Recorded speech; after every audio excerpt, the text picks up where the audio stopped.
Small Towns, Big People podcast. My name is Joe, and I'm here with Kyle in this sweet ride limo, ready to talk business, life, and anything else that comes up. We're going around the Midwest looking for small town people who are doing great things. We hope listening to these guests will encourage, inspire, and motivate you to do something great within your town. Hope you enjoy our next guest.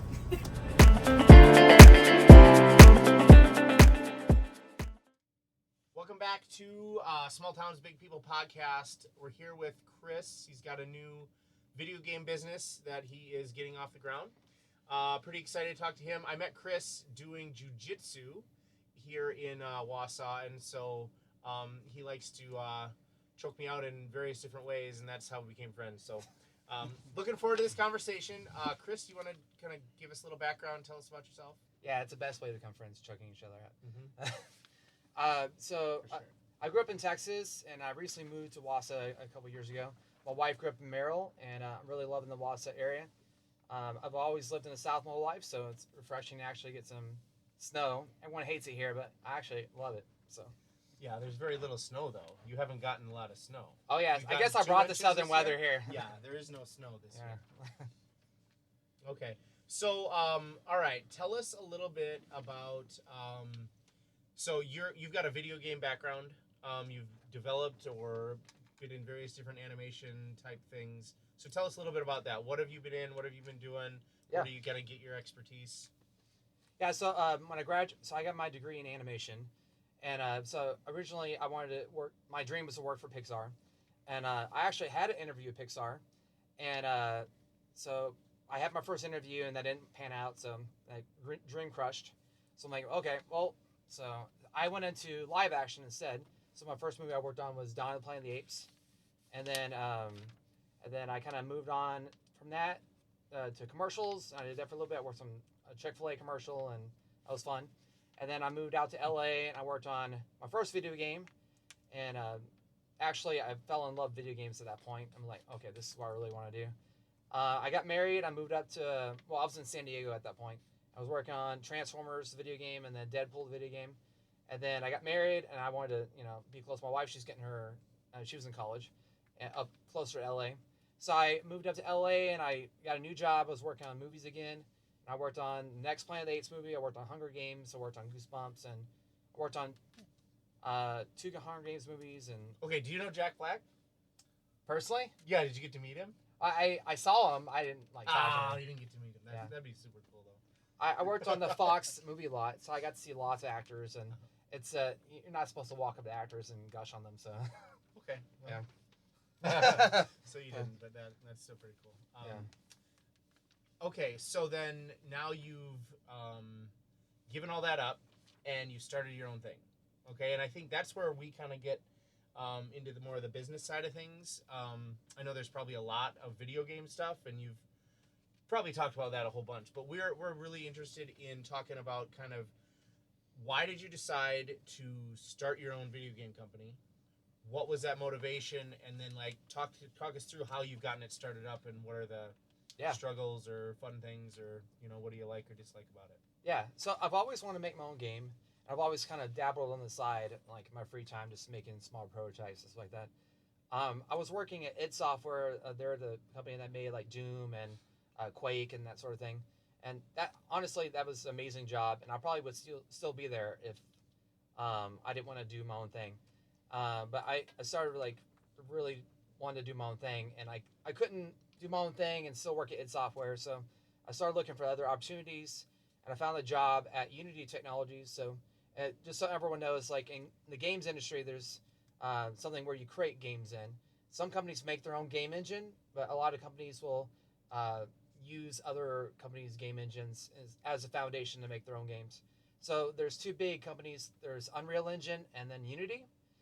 So I found a job at Unity Technologies as an animator. So I was working remotely for them. My office was in Vancouver, Canada.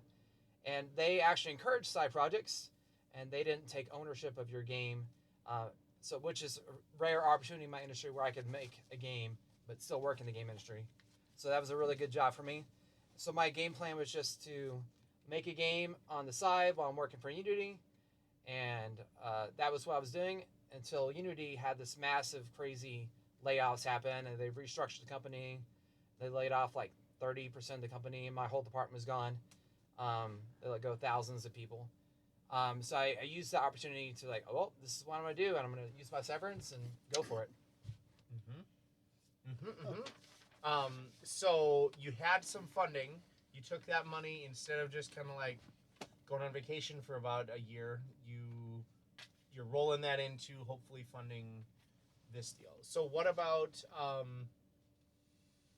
what does your wife think about all of it? She's very supportive. Yeah, so I couldn't ask for a better wife to help me do this endeavor. So, Yeah. I mean, it's hard. Like, we have no luxuries anymore. We can't go out for dinner, and like we're really, pinching pennies, and it's I feel like I'm starting my career over. Like, Well, and has that been the most difficult part for you getting this started? That lifestyle change personally, or what would you say has been the most difficult part? Yeah, we got 4 kids. Like, a lot of people start their businesses when they don't have kids, and like, you can live off ramen, all that sort of stuff. But I'm, starting this business when I have 4 kids and a wife, and so yeah, it's just a different lifestyle change. Like, yeah, so it's hard that way for sure. I think the cool part though is the kids adjust better than adults do. Like that's their normal now. Like they don't care that they're not going out to eat 3 nights a week, or they don't care that any of that stuff's going on. It's just how life is. It's there's also side benefits of not going out to eat all the time. It's like we're eating healthier, and yeah. I mean, there's pros and cons. So you're saying start your own business and you'll eat healthier, and you'll lose weight. Yeah, there we go. And you're like, oh man, there's so many things people need out of this. Yeah. Yeah. Okay. Okay. So let's talk about you've gotten started. You have this dream. How do you know that you've done it? How do you measure success? Sure. Yeah. I guess the baseline for success is that I get to keep doing this. My ultimate goal is to have a large studio here in Wausau where we're making big games, and not just games, but also other types of entertainment. Like, I've worked in movies, so I love to do movies as well, and just any kind of entertainment, basically. But starting, the base would be video games. And so you say success is when you are able to keep doing it. So what are the numbers? What are the numbers? Like, when will you know that that's happened? Sure. So I'm releasing my game sometime this year. So we'll see. Wait, I thought you had a date. Well, I do. That's the goal. Yeah, okay. So in the game industry, it's funny. Like, Blizzard will announce it, like, we're releasing this game on this time. Blizzard makes like World of Warcraft and Overwatch, and for anyone that doesn't know anything about games, and they're historically known for like, oh, we're releasing here. Actually, no, we're actually delaying it for 3 years and blah blah. Chris has been doing that for the last year since I've been talking to him about this. Oh yeah, it's coming out in a month. No, I mean 6 months. No, I said 6 months, 3 months ago, right? So yeah, sometime this year. Hopefully the first iteration, early this year, but we'll see. Yeah. Cool. And so then money comes in once you release the game. Then you start making money. Yep. Right. And so if the money comes in enough to pay your bills, success. Yeah. And if it doesn't, then what? Well, so we got some other backup plans, but but if this game release happens and it doesn't make enough money, like, does that mean you're going to do a different game, or you're gonna do better marketing on it, or do you stop and go get a different job, or what do you think? So a lot of indie games, like, there's a pattern where like we'll release a game and then you get some feedback and then you improve the game and then like your sales grow over time. So it's not. So in games, there's different categories of video games. So there's AAA games with the big companies, and there's AA games where smaller companies, and there's this indie, the baseline games. So there's different patterns of releasing the game and making money. So you can grow your audience over time. With the big games, like, you release a game, they make most of the money in the first month, and but with it's kind of the reverse for smaller companies where you can grow your product over time. So yeah, cool. So you're not really ever gonna know. Yeah, it's yeah. Another pro, what I'm focusing on is keeping my team extremely small. Yep. Like, I have contractors, but they're not taking equity to the company. Right. So I'm taking all the equity. So like my budget and is astronomically smaller than a AAA game where they hire hundreds of people. And they charge like $60 for a game, and I'm going to charge $15. So like that's pretty good return on the product. And what's your plan for distribution? Like online website only? Are you going to be getting out there so it'll be all direct from your website to get this product? So for video games, they have something called Steam, which is kind of like Netflix for video games. So I'll release on Steam first, and I actually got approval from Microsoft to release my game on Xbox. So after Steam, I'm going to release an Xbox, a few months after that. Cool. Yeah, that's exciting. Yeah, Xbox sent me something called a development kit, and it's basically like a fancy Xbox. And they sent me 2 of them, actually. Like, I don't need 2, but it's just me. But it was pretty cool that they just sent me free hardware. Pretty exciting. Makes me feel real. Yeah. So, talk about work-life balance there. How do you, when you're doing this, like you said, most people don't start with kids because there's a lot of time and energy. So, how are you maintaining that balance with the family? Yeah, like I want to be a good father, so I'm like not ignoring my kids. So like I have a good work schedule. I start work at 7 in the morning and I try to be done by 5. And then when the kids go to bed, I might put in some extra hours, or some days I might wake up extra early. Like I was up at like 4:30 the other day, and so I got a lot of work done the other day. So yeah, I'm not ignoring my kids. Like my kids are way more important in this business. So yeah, they're definitely a priority. Yeah, I struggle with the idea of you have to you stop at a certain, especially working from home. Oh yeah. Like, well, when you're home, and if you can work from home, like you can just work all the time. Well, who's gonna stop you? And my wife comes home. You're still in the office. Get out of the office. I'm working. Get out of here. I like this. I'm having fun. Oh yeah. Right. And that's weird because you get old and then you have fun doing work, and people are like, "What?" But yeah, like it's enjoyable. Like making the video game. I'm a programmer too, so like I love nerding out on like, oh man, did you see that if then statement that it combined with a while loop and it went into a for, and like it's I made it an order of n instead of n squared, and like it was awesome. That's another thing I was thinking about the other day. Is like when you're working with a team with a big company, you're like, oh, you can share your victories with your coworkers. Like I did something cool the other day. I'm like, there's no one to share it with. I can post this online, but who knows? Yeah. No one cares about my for loops online. Right. It's so sad. Everybody should care. That is weird being an independent business owner or self-employed or entrepreneur, because you don't share your wins and you don't share your losses. It's all you. Yeah. Like, have you had trouble adjusting to that too? Like, because you can't win all the time. Yeah. But when you have 5-10 people in a department or more, everybody loses at the same time. You band together and go. Now it's just you. Like, oh yeah. What's that been like for you? Well, I actually try to use my wins and stuff as like marketing material. So like just recently, I was working on localizing my game, which means just translating my game in different languages. And I got it up and running. The first iteration of it, I was like, this is pretty cool. Like I got Japanese and Korean. And how do you know it's really speaking Japanese and Korean? Do you speak Japanese and Oh Korean? yeah, totally. I got. Oh wow. Yeah. What's it called when you can speak multiple languages? I don't know. When it sounds like not American, it must work, right? There's online translators and yeah. So I have this social media for video games called Discord. Yeah. And so I have like 300 people in my Discord channel, and I have different people all over the world. So I'm like, hey, play the game and tell me if this is a good translation. So. Yeah. Neat. Yeah. That's pretty cool. Yeah, funny story about that. So when I first started my Discord channel, there was this guy that was like, you should do this for your Discord channel. You should do this, that. And I'm like, man, how about I just hire you for like 5 hours and you can fix my Discord channel? And he private messaged me. He's like, I'm 12 years old. I'm like, okay, I can't hire you.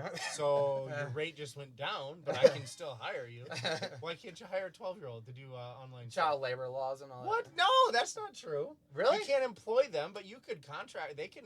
Yeah, a 12-year-old can make $1 billion selling a video game that he wrote on a little app on his phone and gets it to everybody. Like there was a 12-year-old that just made $27 million or something like that on YouTube. Yeah, you can do that. Oh, Yeah. well, I'm taking advantage of him now because he does it for free. Oh, well, there you go. Okay. Yeah, he just volunteers and helps awesome. him. That's funny. Okay. Well, you got it the right way then. You knew what you were doing. Okay, so obviously, like you said before, small. You've tightened the budget, made it really tight. There's not a lot of overhead, all that. So talk to us about your budget process. Like, how do you decide what you're going to spend your money on versus not? And I mean, you can go personal if you want, but like the business wide. How do you make sure you're putting your money in the right spot, but not overspending, and then and that process. Yeah, so my whole process is like I'm gonna do the stuff I'm really good at, and then outsource the stuff that I'm slow at. Mm-hmm. I have like a journalist background, so like I know a little bit about everything, but like there's certain things I'm really fast at, and some things I'm slow at. So I have a contractor in Canada, and he does some concept art for me, and I have a contractor in Germany, and she does 3D modeling, and she does some concept art too. And then I have a guy, he's from Eau Claire, he's north of Eau Claire, and he does music for me. So those things I'm like not fast at or necessarily good at. So like, and I've also designed my game to not be heavy in those things. So like, I've also played to my strengths when I'm making the game. So I'm playing my strengths and outsourcing my weaknesses basically. Mm-hmm. When you decide how much you're going to spend on it, like you and your wife, I assume, are doing this together? Yeah. Do you guys, when you're like, hey, I'm going to hire this Canadian guy to do this, and, do you go through a process to decide how much you're going to spend on that, how much that's going to cost, how is that going to be reflected in your price at the end? How'd you come up with $15? Oh, sure. So, like, I don't know. At first, I didn't know how fast this guy was. He's actually giving me a really sweet deal. Like, he usually charges way more. So I'm like, okay, I have to have this thing in my game. So I'm gonna do this first, and then if he does it quickly, that frees up more money for the next thing.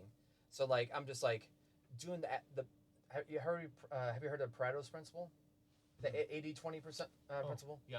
Yeah. So like I'm getting that 20% that actually has to be in the game, and then if there's leftover, then I'll add additional things. Mm-hmm. So that's what I've been doing for everything with my contractors. Yeah. Okay. Cool. How do you come up with $15 for the price? Well, I asked them to do this thing, and then based off their time, they just charge whatever it is for that. No. I mean, retail you price. said earlier Retail in the price. interview, I'm going to sell my game for $15. Oh, I see what you're saying. How do Gotcha. you get to why is where did $15 come from? Okay, for selling my game. So I've looked at the competition and the game's similar to mine, and what people are willing to pay for things, Okay. and that's just the going rate for a small indie game. Got it. Yep.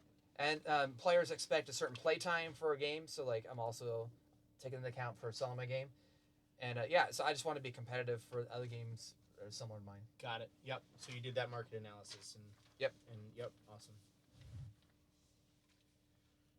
Okay, so the video games is a really interesting. So I want to transition into this residual income discussion. We try to do this each time. I'm a big fan of residual income. Oh yeah. Okay, and for those of you who don't know what residual income it is, you put a lot of effort in up front, and then hopefully it pays you dividends for, as long as you're alive, hopefully. That's beautiful, wonderful residual income. And it's not really achievable in a whole bunch of different ways, but video games, software development, those kind of things actually have a really, they're almost based on that model, right? So you develop this video game that $15 to sell afterwards really can happen for, a long, long time, right? Yeah. So you're hoping this, residual income is a lot of money up front, and we've kind of talked about that. And so some video games structure things so that they're much more, and everything seems to be going to the monthly plan subscription, right? Like Fortnite is a monthly plan, and Netflix is a monthly plan, and like all these games are monthly, right? And yours is not going to be a monthly subscription. Yeah. Yours is a one-time thing, so it's kind of right on that verge of being residual but not being residual. Yeah. So talk to me about a little bit about, have you thought about that idea on this at all? Yeah, sure. So Fortnite's not a monthly thing. It's like you can buy skins and. No, you buy a monthly subscription and then you get new skins. My kid has it, so like But I'm so it's- mad that they buy these stupid. But Like, this is ridiculous. It's a free game. It's a free game, but Yeah. no, they have a monthly subscription to Fortnite. Okay, Yep. free game, monthly subscription. Oh yeah, Stupid. So does Call of Duty and all the big games. Ah, yeah. Call So of Duty is not free though. there's been a lot of customer backlash over all this. Like they call it games as a service. Yep. And there's been a lot of backlash, and people just want to buy a game and then be done. And so there's a big demand for those kind of games. Yeah. And it's just the market's right for my kind of game. So if you go on Microsoft, I can get a Game Pass, which is another monthly yeah. subscription. Yeah. Monthly Yeah. subscription. I got a Game Pass. I love Yes. it. Yeah. And so is your game going to be on Game Pass, or is it going to be separate from Game Pass? So I applied to Microsoft to release an Xbox, but there's a whole like hierarchy system. Like, does your game sell well on Steam? Does it sell well on Xbox? And then you get promoted to the Game Pass. So And how does that then work for residual? Like, if I'm paying $10 a month to have my Game Pass, Yeah. how do you make money on that? Is that a residual income stream, or is that they just pay you per download? yeah, they pay you based off like how much your game gets played. Yeah. Okay. Yeah. So it would be a residual, like just almost Yeah. like a monthly subscription. Yeah. Interesting. One and done. That just there's this that so that's just one funnel of income. So like an Xbox, that's one funnel of income, and Yep. Steam is one funnel of income, Mhm. and then maybe I'll release on Switch one day, so that's another funnel. Okay. And then PlayStation,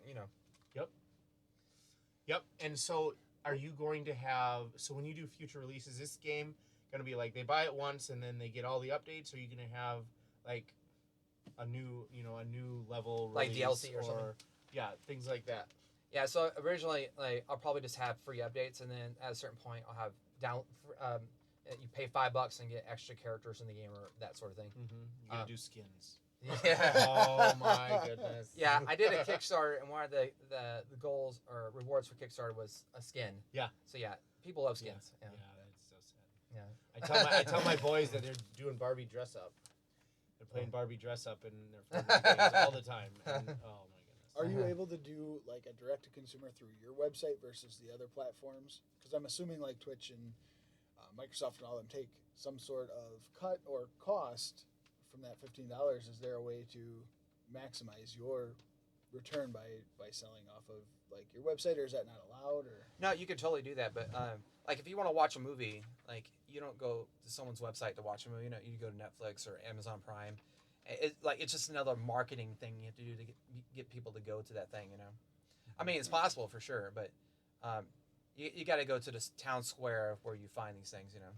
well, 100%. It's just one of those if you all of a sudden you got 10 downloads or 15 downloads, that's like free money. Right? Oh yeah. You know what I mean? Yeah, Like, you totally do that. Yeah. Well, it's kind of free, except you have to have a server that can distribute all these games. Yeah. So, like, who's paying for that? And then you got to pay them something, or you got to spend the time and energy to create it yourself. Yeah. Yeah. Steam has made it worth they take a 30% cut, but like your game gets in front of a huge audience all over the world, and they do lots of back-end features that are really helpful for a game developer. So, I mean, it sucks to take a 30% cut, but like, they try to make it worth it. Yeah. Well. Yeah. Okay. Let's see. I had some more thoughts on. Okay. You talked a lot about remote people. Like, you have contractors that work with you, but they're Yeah. all somewhere else. Germany, Canada, Yeah. Eau Claire. How do you manage that team? How do you keep them doing what you need done? Like, just make sure they're like doing what I asked them to do. Yeah, I mean, Yeah. how do you manage a team that you can't even go over and, like, knock on the door and be like, dude, you screwed this up. Like, what are you Yeah. doing? Yeah. Well, I found people that I kind of gradually gave them work to see if I could trust them, like if they do good work. And, yeah, it's a trust thing. Like, yeah, I don't know if they're just, billing me for unused time, but I can tell from the work if it's good or not. Yep. So, then another thing you can do is like just hire people that have, a good reputation, because it's a small industry. Like if you make a bad reputation for yourself, it's not going to be good for you. So Yeah, I like that idea of like you give them a little bit, let them prove they can do, and then give them a little bit more and a little bit more. Yeah, that's really cool. Um, yeah. So here's something that we should have probably said right away. What's the name of your game? Oh, it's called High Fructose. It's a first-person ninja game. Are there videos and stuff out there right now that people can go and check this out? Oh yeah, And look at? if you go to YouTube and search High Fructose game, you'll find it. Okay. And you can we get a download or can we get a trial yet? Or is there anything that they can play? Yeah, if you go to Steam and go search High Fructose on Steam, there's a free demo you can play. Yep. Cool. Do you were having a whole a release or something? I can't remember what it was called. What were you doing when you were looking to raise money for the game? What was that called? Kickstarter? That was a Kickstarter. Yeah. Okay. So your Kickstarter on the sides, which I didn't sign up for them, but I was really close to. And like you get to pay this level of a contribution, and then you get to like design a video game character, or you get to design a weapon, or you get to design like a boss, or whatever, right? Yeah. So do you still have those options available to people if they wanted to, or is that something that is kind of just one and done? Yeah, so Kickstarter actually just released this new feature like right before I launched my Kickstarter. It's called Late Pledges. So you could go to my Kickstarter page and still support the game if you wanted to. I actually think I might close it down soon because I'd rather people buy the game on Steam because it just helps the algorithm and that sort of thing. Mm-hmm. But yeah, currently it's possible. So you're still developing the bosses and the levels and stuff. So if they really wanted to like, hey, I want a fruit boss, I could. Oh, that part of the Kickstarter is over with. Yeah. But there's this base level where you can be in the credits and get the game and have a skin. That's still available. Okay. Yeah. Okay. Cool. But I'll probably shut that down pretty soon because I want you to buy the game on Steam. Okay. All right. So we need to sign up right away so that I got to run on my before you computer and shut shut it that down. down. Yep. No. The 12 people watching won't care. Okay. So let's see. I mean, some of these things are for once you've been going for a little while. Some of that next section, it's kind of hard to, go through that until you've kind of been in there longer. But like so far, you've been going for a year. Is it a year yet? Yeah, I got laid off in February, so it's almost a year. Almost a year. Yeah. So you've got some experience behind you. So what things, if you were going to do it again or do it differently, or even now you're looking to change it and switch it up, like what would you do different from what you've done so far? So when I first got started, I was using this project management tool called Trello, and it's really great for like solo developers. It's just quick and easy and not complicated for like managing my tasks and that sort of thing.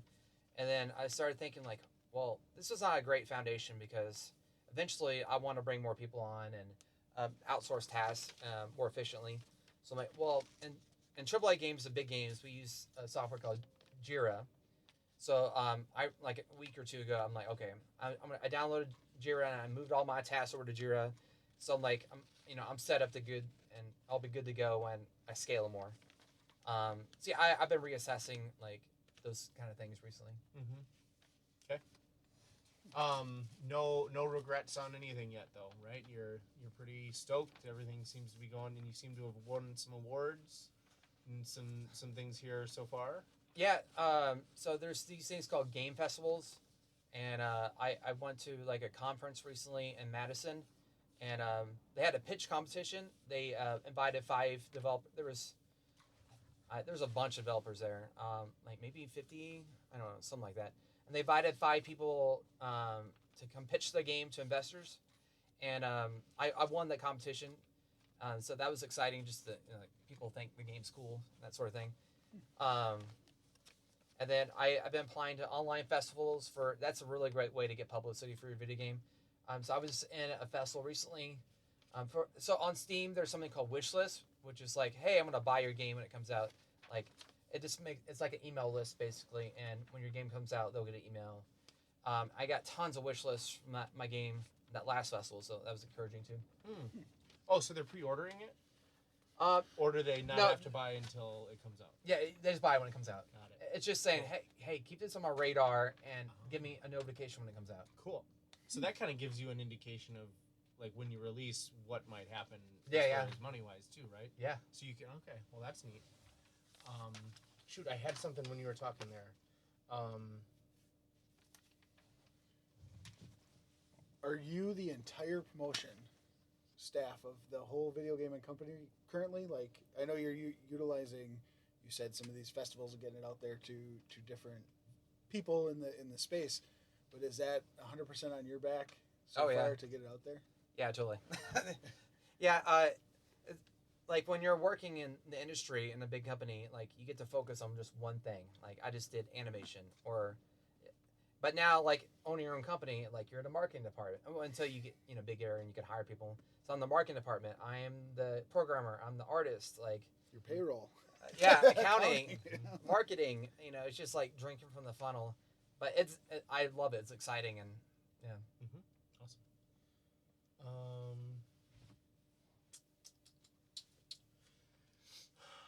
Have any takeaways? Anything you want to add to there before we wrap up here? No, I think you hit the nail on the head. As it launches and you see what's going on and you're making your next plan for I'm sure you got ideas for your next video game or two. There's a lot of stuff that I think you'll have some cool takeaways from what you did this time. I'd love to talk to you again after the launch to see what that looked like and what your perception was versus what reality of what happened was, and get some of the data on like your wish list numbers. Is that a 60% conversion or a 90% conversion on sales? Like that stuff would be super interesting and super huge for your future plans too, I think. Yeah. Which a lot of businesses don't have the luxury of that digital tracking that you have, which is pretty outstanding. I think you're set up very, very well to scale or grow your business. From some of the data you have already. Yep, I think you're in a really good spot, Chris. I mean, whether the game's successful or not, like that's kind of out of your hands. You've done what you can, but my only challenge, and I'm a programmer, so I understand how we get into stuff and we can just like never finish. Oh yeah. Okay. Yeah. So my only challenge to you is don't let yourself push yourself farther and farther behind. Like set a date and make it happen and do like the 80-20 rule, right? Yeah. Do that, but like hit those deadlines. Make those deadlines and hit them. Don't be like everybody else. Even if it's not 100% perfect, like you said, you're going to make an update, you're going to do that, but like I get bogged down sometimes when I'm writing a program or writing something like I just needed it to do this. It doesn't have to be perfect. It just needs to do this. And you might sleep a little bit better some of those days, right? Yeah. So just let yourself finish it. Yeah. Let yourself do it. Call it done for whatever that means. Yeah, that's good advice. Yeah. Okay.